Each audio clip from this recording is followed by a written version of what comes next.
ಬಾಗಲಕೋಟೆ ನಗರದಲ್ಲಿ ಕಾಂಗ್ರೆಸ್ ಶಕ್ತಿ ಪ್ರದರ್ಶನ. ನಗರದ ವಿದ್ಯಾಗಿರಿಯಿಂದ ಕಾಂಗ್ರೆಸ್ ಮೆರವಣಿಗೆಯನ್ನ ಕೂಡ ಮಾಡಿದೆ. ವಿದ್ಯಾಗಿರಿಯಿಂದ ಕಾಳಿದಾಸ ಸರ್ಕಲ್ ಮಾರ್ಗವಾಗಿ ಮೆರವಣಿಗೆಯನ್ನ ಮಾಡಿರುವಂತದ್ದು. ನಗರದ ಪ್ರಮುಖ ಬೀದಿಗಳಲ್ಲಿ ಮೆರವಣಿಗೆಯನ್ನ ಮಾಡಲಾಗಿದೆ. ಶಕ್ತಿ ಪ್ರದರ್ಶನವನ್ನ ಮಾಡಲಾಗ್ತಾ ಇದೆ. ಈ ಸಂದರ್ಭದಲ್ಲಿ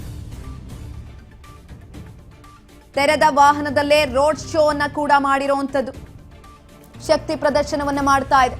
ತೆರೆದ ವಾಹನಕ್ಕೆ ದಿವಂಗತ ಶಾಸಕ ಮೇಟಿ ಭಾವಚಿತ್ರವನ್ನ ಅಳವಡಿಕೆ ಮಾಡಿ ರೋಡ್ ಶೋ ಮಾಡಲಾಗ್ತಾ ಇದೆ. ಅಭ್ಯರ್ಥಿ ಉಮೇಶ್ ಮೇಟಿ ರೋಡ್ ಶೋ ಅನ್ನ ಮಾಡ್ತಾ ಇದ್ದಾರೆ. ನೀವು ನೋಡ್ತಾ ಇರಬಹುದು ದೃಶ್ಯಗಳಲ್ಲಿ. ಇದೀಗ ಕಾಂಗ್ರೆಸ್ ಶಕ್ತಿ ಪ್ರದರ್ಶನವನ್ನ ಮಾಡ್ತಾ ಇದೆ.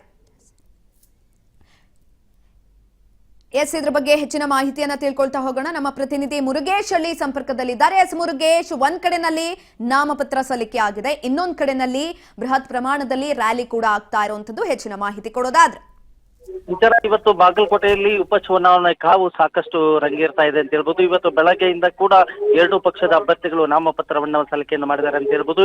ಇವತ್ತು ಕೊನೆಯ ದಿನವಾಗಿರೋದ್ರಿಂದ ಇವತ್ತು ಕಾಂಗ್ರೆಸ್ನಲ್ಲಿ ಕೂಡ ಸಿಎಂ ಸಿದ್ದರಾಮಯ್ಯ ಆಗಿರ್ಬೇಕು ಮತ್ತು DCM ಶಿವಕುಮಾರ್ ಆಗಿರ್ಬೋದು ಮತ್ತು ಈ ಇನ್ನುಳಿದ ಸಚಿವರು ಕೂಡ ಇವತ್ತು ಅಬಕಾರಿ ಸಚಿವರಾದಂತಹ ತಿಮ್ಮಾಪುರ ಆಗಿರ್ಬೋದು ಮತ್ತು ಶಿವಾನಂದ ಪಾಟೀಲ್ ಅವರು ಸಾಕಷ್ಟು ಒಂದು ಸಚಿವರು ಕೂಡ ಭಾಗಿಯಾಗಿದ್ದಾರೆ ಅಂತ ಹೇಳ್ಬೋದು.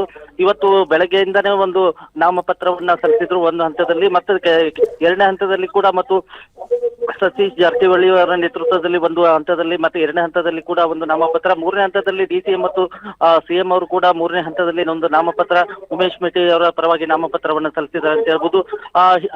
ತದನಂತರದಲ್ಲಿ ಕೂಡ ಇವತ್ತು ಒಂದು ಬೃಹತ್ ಮೆರವಣಿಗೆ ಕೂಡ ಏರ್ಪಟ್ಟಿತ್ತು ಅಂತ ಹೇಳ್ಬೋದು. ಏನು ವಿದ್ಯಾಗಿರಿ ಮತ್ತು ಕಾಳಿದಾಸ ಸರ್ಕಲ್ ಮುಖಾಂತರ ಸಾಕಷ್ಟು ಭವ್ಯ ಮೆರವಣಿಗೆ ಕೂಡ ಬಂತು.